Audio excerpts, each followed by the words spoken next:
أملاخ أما أكله ببلا هيوت እግዚአብሔር በመሸምበባን በህበብላኒ መንገዱ ደበና ኸዓ ተጎጋ አጋሪ ትንቢተ ናሆም ምዕራፍ 1 ፍቅዲ 3 መንገዲ እግዚአብሔር ከመይ ዝበለዩ ኢልና ንነብናሆም እንተነሓቶ ዝህበና መልሲ ምናልባት ከሰንብደና ይኽእል እዩ። ምኽንያቱ ንሕና መንገዲ አምላኽ ጸጥታ ዝሰፈኖ ጥጡሕ ዕንቅፋት ዘይብሉ ብብርሃን ዝተመልአ ሰላማዊ መንገዲ ክኸውን ኢና ንጽበብ።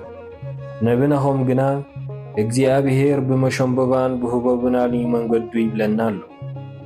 እዞም ክልተ ቃላት እዚኦም ማለት ህበብላን መሸምበባን ኣብ ኣእምሮና ዝፈጥርዎ ስእሊ ናይ ረብሻን ፍርሕን ምስሊ እዩ። ንሓደ ገዚፍ ነገር ዘዕንውን ዝምንቁሱን ንሓደ ክንቆጻጸሮ ዘይንኽእል ሓይሊ ድማ ዝውክሉ ተፈጥሮኣውያን እዮም። ኣብ ህይወትና እውን ከምዚ ዝኣመሰለ ህበብላ ዘጋጥመሉ እዋናት ኣሎ።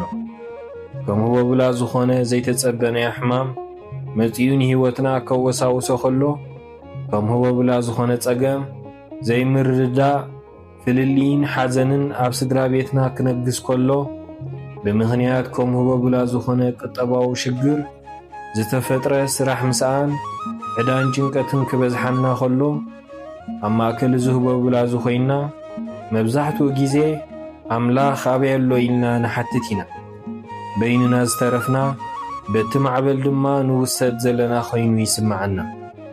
እቲ ናይ ነቢናሆም ቃል ግን ሓደ ዘደንቕን መጸናንዕን ዝኾነ ሓቂ ይገልጸልና ኣሎ። ንሱ ኸዓ እቲ ናብ ህይወትና ዝመጽእ ህበብላ መኸተምታ ህይወትና ዝወልድ ዘይኮነስ ኣምላኽ ንዕቤትና ዝሰርሓሉ መንገዲ እዩ። እቲ ቃል ነቢናሆም ኣምላኽ ህበብላ የውርድ ኣይበለን። ኣምላኽ ኣብ ጥቓ ህበብላ ኣሎ እውን ኣይበለን። የግዳስ መንገዱ ባዕሉ እቲ ህበብላ እዩ ዝበለን።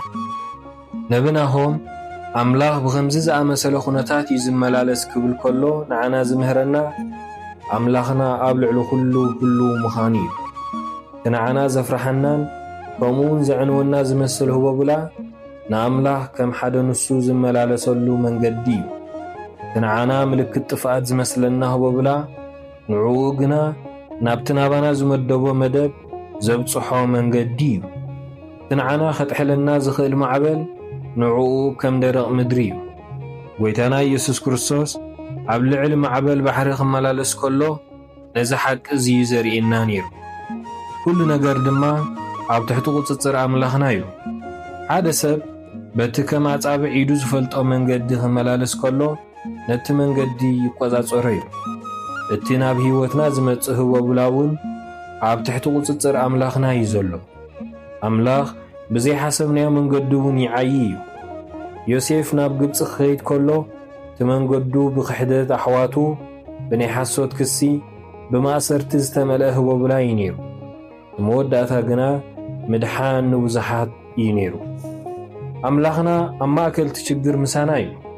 እቲ ቃል ነብናሆም ህበብላን መሸምበባን መንገዲ እዩ ስለ ዝበለ ኣምላኽና ካብቲ ሽግርና ርሒቑ ዘይኮነስ ኣብ ማእከሉ ኸይኑ እዩ ዝዓዪ። ልክዕ ከምቲ ነቶም 3 መንእሰያት ኣብ ማእከል እቶን ሓዊ ምስኦም ኣብቲ እቶን ሓዊ ኸይኑ ካብ ጥፍኣት ዝሓለዎም ሕጂ እውን ኣብ ማእከል እቲ ናይ ህይወትና ሓዊ ምሳና እዩ። ነብናሆም በቲ ካልኣይ ክፋል ናይዛ ጥቕሲ እዚኣ ነቲ ምስሊ ብዝበለጸ ይዕዝዞ። ደበና ኸዓ ተጎጋ ኣጓሪ እቲ ንሕና ንላዕሊ ኣንቃዕሪና እንሪኦ ግዙፍን ሓያልን ዝመስል ደመና ኣብ ቅድሚ እግዚአብሔር ከምቲ ካብ ርጋጽ እግርና ዝተንን ተጎጋ ወይ ዶረና እዩ። እዚ ቃል እዚ ንዓና ዘረዳእና እቲ ንህይወትና ዘጸልመተ ደመና ንእግዚአብሔር ከም ተጎጋ ምዃኑ እዩ።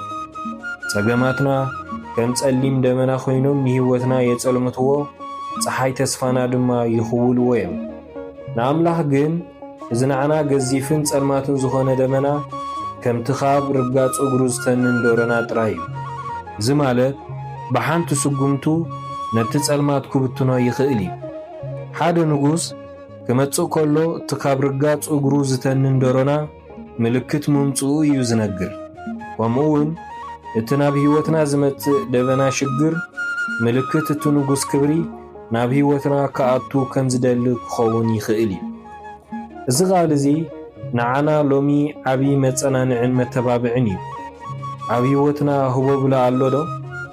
ጸልማት ደበናኸ ሸፊንና ዶሎ? እሞ ኣይንፍራሕ። ኣዒንትና ካብቲ ህቦብላ ኣልዒልና ናብቲ ብማእከሉ ዝመላለስ ዘሎ ኣምላኽ ንጠምት። ንሱ ካብቲ ጸገምና ይዓቢ እዩ። ንሱ ንኹሉ ኣብ ትሕቲ ቁጽጽሩ ሒዝዎ ኣሎ። ንሱ ኣብ ማእከል እቲ ጸልማት ምሳና እዩ ዘሎ። እምበኣር እቲ ህቦብላ መወዳእታ ህይወትና ዘበስር ዘይኮነስ መንገዲ ናብ ሓድሽ ሓይልን ሓድሽ ርኤትን እዩ። እቲ ደበና ኸኣ መቓብርና ዘይኮነስ ተጎጓ ርጋጽ እግሪ ናይቲ ናባና ዝመጽእ ዘሎ ኣምላኽና እዩ። ንዝተጨነቐት ነፍሲ ዕረፍቲ ዝኾነ ናይ እግዚኣብሔር ቃል ናብ ኩሉ ምእንቲ ኽባጻሕ መሃሩ ኮይኑ እንተረኺብኩሞ ካልኦት ንኽመሃሩሉ ሼር፣ ሪፖስት፣ ላይክ፣ ኮመንት ብምግባር ኣካፍሉ። ፈሎው ብምባል ድማ ኣባል ናይዚ ቻነል ኩኑ።